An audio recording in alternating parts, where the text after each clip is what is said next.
চুতীয়া যুৱ পৰিষদৰ সাধাৰণ সম্পাদক মৃদুপৱন শইকীয়া ডাঙৰীয়া, মহিলা সন্মিলনীৰ কাৰ্যকৰী সভানেত্ৰী কুমকুম বৰা ডাঙৰীয়ানীকে প্ৰমুখ কৰি চুতীয়া জাতি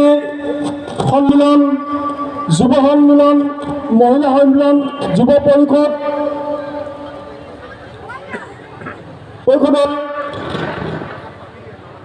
জিলা সমিতিৰ সভাপতি সম্পাদক প্ৰমুখ্যে বিষয়ববীয়াসকল, উপস্থিত কৃষক মুক্তি সংগ্ৰাম সমিতিৰ সাধাৰণ সম্পাদক বিদ্যুৎ শইকীয়া ডাঙৰীয়া, চুতীয়া যুৱ সন্মিলনৰ প্ৰাক্তন সভাপতি বিদ্যুৎ শইকীয়া ডাঙৰীয়াকে প্ৰমুখ কৰি উপস্থিত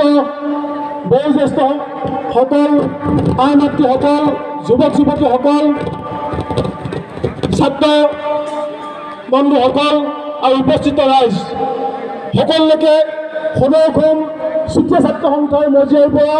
বৈপ্লৱিক অভিনন্দন জ্ঞাপন কৰিছোঁ। যে আমি আজি বৰ্তমান